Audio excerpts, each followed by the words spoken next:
Culture Média. Philippe Vandel. C'est une étude qui bat en brèche les idées reçues. Les Français s'informent plus que jamais. 98% des Français, autant dire quasi tous, s'informent quotidiennement, dont 46% à travers la presse et 41% par les réseaux sociaux. C'est le résultat d'une étude Ipsos. Entre justement les réseaux sociaux et les sites de streaming, les Français ont de plus en plus de possibilités pour s'informer, également de plus en plus d'offres gratuites qui s'offrent à eux. Donc, question: quelle place pour les abonnements à des journaux ou à des kiosques numériques? Combien sommes-nous prêts à dépenser pour nous tenir au courant des actualités avec des infos fiables? C'est un sujet, on a parlé avec Louise Bernard.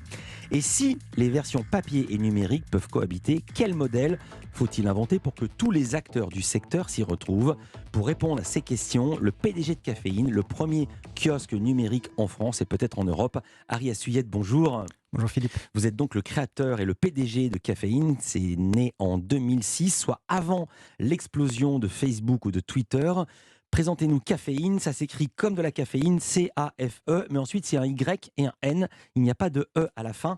Quel est le point de départ de ce site, de votre entreprise? Donc Caféine, c'est une plateforme de streaming de l'information. Grosso modo, c'est un kiosque numérique avec d'autres types de contenus qui permettent d'enrichir l'expérience. C'est une société qu'on a créée il y a 16 ans. Donc c'était avant effectivement l'émergence des smartphones et des tablettes. À l'époque, je me trouvais à l'étranger, je voulais retrouver ma presse papier française.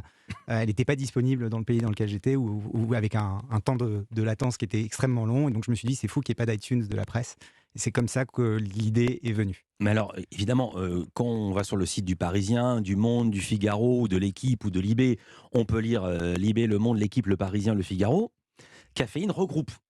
On a aussi bien le Parisien que l'Équipe, que des journaux régionaux. C'est ça ce qu'il y a de nouveau dans votre format. Alors nous, oui, c'est effectivement une plateforme de distribution, d'agrégation de l'ensemble des contenus. C'est une porte d'entrée pour les éditeurs de presse. Ça permet en fait pour les utilisateurs d'avoir un seul et unique endroit pour retrouver l'ensemble des marques de presse auxquelles on est attaché. Donc c'est ça l'idée, c'est vraiment d'agréger. Alors, combien avez-vous de titres en ce moment si on s'abonne à Caféine?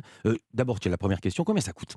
Alors, on a plusieurs modèles, mais grosso modo, on a un modèle d'abonnement en direct, c'est-à-dire qu'en tant qu'utilisateur, pour 9,99 € par mois, on peut accéder à un catalogue de plus de 1600 titres, avec à la fois des titres de presse quotidienne nationale, de presse quotidienne régionale, des magazines.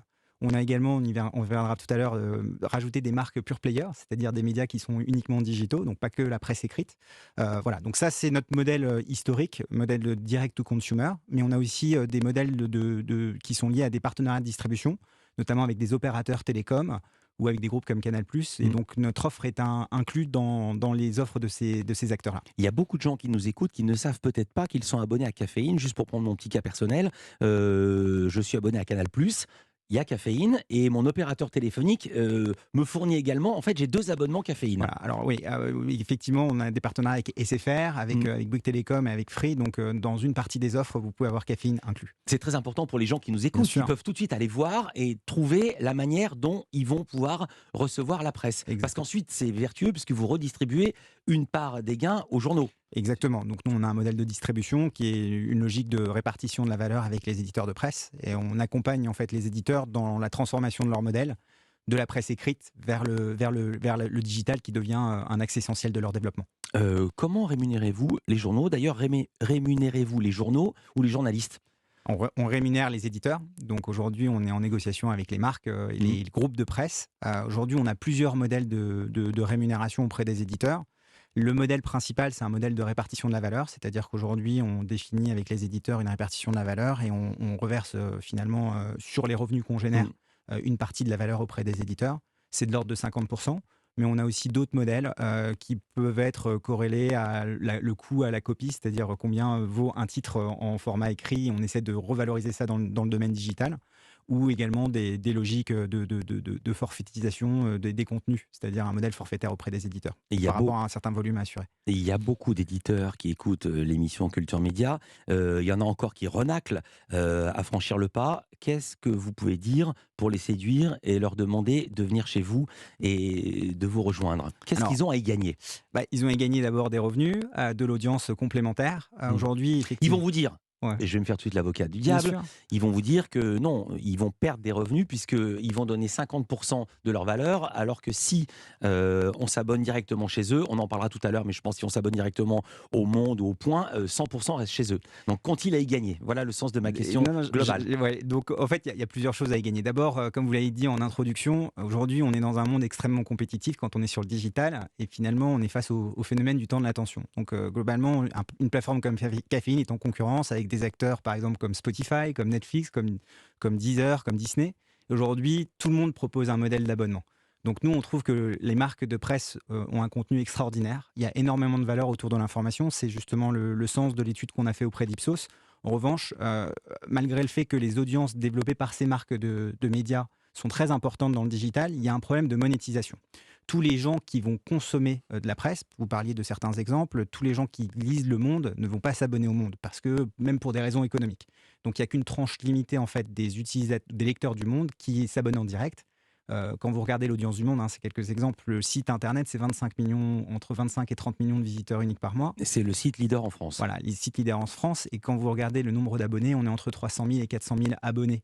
Donc il y a quand même uniquement 1% des lecteurs du Monde qui sont abonnés. Donc globalement, la question, c'est de savoir qu'est-ce qu'on fait des 99 autres Mais pourcents. c'est-à-dire qu'ils lisent que le début de l'article, ils lisent le début de l'article, ils Voilà. viennent sur le site du Monde pour Il y a quelques articles. pêcher quoi Il y a quelques articles. Il y a maintenant, effectivement, il y a un phénomène de paywall. Et puis les éditeurs ont développé aussi un modèle dans le digital qui était un modèle basé sur le revenu publicitaire. Le revenu publicitaire, le problème dans le digital, c'est que c'est les GAFA qui prennent 90% des revenus publicitaires. Et donc, malheureusement, ce modèle d'audience ne fonctionne pas dans le digital, c'est-à-dire qu'on a créé des audiences massives, mais on n'arrive pas à rémunérer les ayants droit, comme c'était le cas historiquement avec, par exemple, la presse écrite. Donc, nous, ce qu'on essaye, c'est d'être pas l'unique solution, mais d'être quelque chose de complémentaire, en attirant des lecteurs occasionnels, des lecteurs qui sont attachés à la presse de façon générale, mais pas une marque en particulier. Et on permet à ces lecteurs, finalement, ou à ces éditeurs de faire découvrir leurs titres ou d'avoir des revenus complémentaires par rapport à une audience, je dirais, de ce qu'on appelle, excusez-moi le terme un peu anglais, heavy users, c'est-à-dire des utilisateurs qui viennent tous les jours sur le... Des gros utilisateurs. Voilà, des gros utilisateurs qui viennent tous les jours sur la plateforme et qui peuvent justifier un abonnement. Donc la difficulté, c'est face à le nombre important d'abonnements, c'est-à-dire les sollicitations que les consommateurs ont par rapport aux services de contenu, comment aujourd'hui on peut faire émerger une offre un peu plus globale. On va continuer de parler avec Harry Assuyed, le PDG fondateur de Caféine. Quelques critiques de la part de gros journaux et puis les nouveautés. Vous avez des annonces à faire. Culture Média continue sur Europe 1. 9h, 11h. Europe 1 Culture Média. Philippe Vandel. En compagnie d'Harry Assuyed, c'est le PDG, le fondateur de Caféine, c'est le numéro 1 français des agrégateurs de la presse en ligne. Comment vous définissez votre métier quand on vous demande ce que vous faites? Alors historiquement, c'était kiosque numérique. Maintenant, c'est plutôt une plateforme de streaming d'informations puisqu'on a un contenu qui est plus enrichi. Et le plus facile pour faire comprendre au maximum de personnes, c'est le Spotify de la presse. Le Spotify de la presse. Pour quelles raisons on ne retrouve pas sur Caféine des grands quotidiens nationaux comme Le Monde que j'ai cité ou L'Équipe, le numéro 1 français de la presse digitale et le numéro 1 français de la presse sportive? Alors, pourquoi ils vous ont dit non? Parce que j'imagine que vous les avez sollicités, évidemment. Alors oui, L'Équipe était présente sur notre plateforme et puis ils ont changé de stratégie. En fait, aujourd'hui, on est dans une situation où cette industrie est en pleine transformation. Il y a énormément de marques de presse et puis il y a des marques leaders. Aujourd'hui, Le Monde a décidé d'avoir une stratégie de distribution en direct en disant, voilà, on voudrait privilégier la relation directe avec notre lectorat. Comme il existe par exemple des négociations possibles entre des plateformes d'agrégation, par exemple je pense à Canal TF1 ou ce genre de choses, les choses peuvent changer en fait. Pour moi, rien n'est immuable. À ce stade de développement, ces acteurs-là ne souhaitent pas être présents sur notre plateforme. Nous, on continue à essayer d'instaurer un dialogue, d'expliquer pourquoi on apporte de la valeur et pourquoi on apporte une audience complémentaire. Je pense qu'on n'est qu'au début, encore une fois, de l'histoire. Même si ça fait 16 ans qu'on existe, on n'est pas au niveau de maturité de plateformes de musique ou de plateformes de streaming de vidéos. Et donc aujourd'hui, à mon avis, les stratégies vont aussi évoluer en fonction des évolutions de performance, des audiences, des abonnements en direct. Oui, parce que vous faisiez le parallèle avec Deezer et les plateformes de streaming. Toutes les maisons de disques sont sur Deezer et Apple Music. Mais ça n'a pas été le cas toujours. Si vous regardez ce qui s'est passé il y a 15 ans, Universal avait fait un procès à Deezer, il ne voulait pas être présent, et à Spotify, il ne voulait pas être présent sur ces plateformes-là. Donc les modèles changent. Je veux dire, dans les médias, aujourd'hui, on ne peut pas avoir une certitude sur du très long terme. Donc aujourd'hui, nous, ce qu'on a pour vocation, c'est de les convaincre de l'intérêt de venir chez nous. Et je me souviens que Apple, la maison de disques des Beatles, le label des Beatles, c'est la pomme qu'on voit, ne voulait pas être présent sur Apple Music. Et finalement, ils ont changé d'avis. Il y a le business et il y a aussi le contenu. Et c'est très très important ici pour nous. En parlant de caféine, Étienne Gernel, le patron du Point, dénonce un système qui, je le cite, organise un massacre de la presse de qualité. Il ne parle pas seulement de vous, il parle des agrégateurs de contenu. Que lui répondez-vous? Est-ce que vous organisez avec d'autres un massacre de la presse de qualité? Alors, nous, on a une vision un peu différente, c'est-à-dire qu'on est un acteur pure player, français, indépendant. On est des amoureux de cette industrie et donc on a vocation, moi j'ai créé cette boîte parce que j'aime lire la presse, particulièrement Le Point, hein, que vous citez, c'est un titre auquel je suis très attaché. Donc mon objectif, c'est en tant qu'utilisateur, parce que je ne suis pas un spécialiste initié originellement de cette industrie, c'est de savoir comment aujourd'hui j'arrive à me reconnecter à ces marques de presse. Il y a un problème de modèle économique, on en a déjà parlé, c'est-à-dire que le digital a ouvert une voie, une audience très significative pour ces acteurs-là, mais ne permet pas de générer des lignes de revenus aussi importantes que ce qu'on pouvait connaître dans l'univers physique. Voilà, le monde a changé. Donc nous, ce qu'on essaye, c'est aussi à travers notre vision, nos investissements dans le produit, dans la conquête des clients, dans les partenariats de distribution. Je veux dire, aujourd'hui, il y a 200 personnes qui travaillent dans notre société. On investit massivement sur l'expérience utilisateur pour aller acquérir des clients, pour faire des partenariats de distribution, également dans les contenus, hein, puisqu'on paye les ayants droit. Donc nous, notre objectif, c'est d'accompagner les éditeurs et pas du tout d'être dans une logique d'utiliser ce contenu pour autre chose. J'ai bien compris. Ouais. Je vais me faire l'avocat d'Étienne Gernel. Ouais. Qu'avez-vous à lui apporter? Pareil, on lui apporte une audience complémentaire, c'est-à-dire qu'aujourd'hui, tous les lecteurs du Point n'auront pas l'occasion de s'abonner. On lui apporte des informations aussi sur les utilisateurs. Aujourd'hui, on travaille sur la data au sein de Caféine pour essayer de comprendre notre lectorat. Aujourd'hui, notre lectorat, c'est un lectorat très, très hétéroclite qui consomme une vingtaine de titres par mois. Donc globalement, penser que les gens vont s'abonner à 20 titres par mois, c'est impossible. Donc ce qu'on essaye, c'est vraiment d'aller chercher un lectorat complémentaire de ce que je disais, les gros utilisateurs d'une marque particulière. Et Le Point est une marque formidable, hein, mais aujourd'hui, il y en a beaucoup des marques formidables. Moi, je connais 200 ou 250 titres qui sont des marques fortes, mais c'est très difficile aujourd'hui pour chaque marque d'aller chercher des abonnés en direct. Vous allez toujours chercher des titres de presse, Ari Assuyed, en tant que patron de Caféine.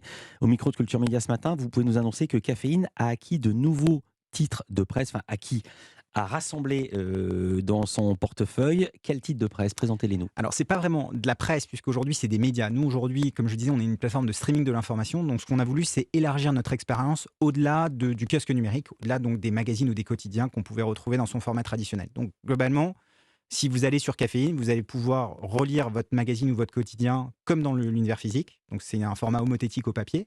Mais vous avez de plus en plus accès à des articles, à de l'éditorialisation. Et donc nous, dans la manière, parce on fait beaucoup d'études auprès des utilisateurs, on a compris que justement en tant que plateforme d'agrégation, on avait besoin de rajouter d'autres types de contenus et d'autres types d'expériences. Donc l'expérience qu'on rajoute aujourd'hui, c'est une expérience avec des marques pure player. Donc c'est notamment par exemple RTL qui nous rejoint, l'AFP. Et donc dans l'application, vous avez un petit onglet en bas de l'application qui s'appelle En continu. Et donc globalement, l'idée, c'est de reproposer dans cet onglet des contenus en direct avec des marques pure player. L'AFP également, oui.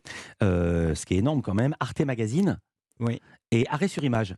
Oui, exactement. Donc voilà, c'est tout type de contenu. Ce qui peut être surprenant parce qu'Arrêt sur Image, c'est un média qui se veut totalement indépendant et sans aucune compromission. Oui, non mais nous aujourd'hui, alors on a vocation aujourd'hui on joue le pluralisme. Et donc nous, l'objectif n'est pas d'avoir la totale exhaustivité autour des contenus, mais d'offrir le maximum de contenus divers et variés à nos utilisateurs. Donc encore une fois, on va, grâce à Caféine et l'audience qu'on arrive à générer à travers cette exhaustivité, on permet à Arrêt sur Image d'aller chercher d'autres lecteurs que ceux qui pouvaient acquérir en direct, puisqu'encore une fois, le monde du digital est un monde, ce qu'on appelle océan rouge, où il y a énormément de compétition. Donc ça, c'est une théorie économique de la Harvard Business School. Je ne connaissais pas raconter. Voilà, donc l'océan rouge, c'est de dire que donc, vous êtes dans un monde compétitif où aujourd'hui, il y a énormément de compétition. Donc aujourd'hui, vous êtes comme avec des requins, en fait, et globalement, vous êtes dans une situation où tout le monde veut conquérir des clients sur le digital. Donc la porte d'entrée semble très simple. Enfin, tout le monde pense pouvoir pénétrer le digital, mais en fait, la réalité, c'est que malgré le fait que le digital est un océan ouvert, vous avez énormément de compétition. Et donc, globalement, c'est ce qu'on essaye d'aller développer autour de Caféine et autour de la plateforme qu'on représente, c'est de développer une audience plus large.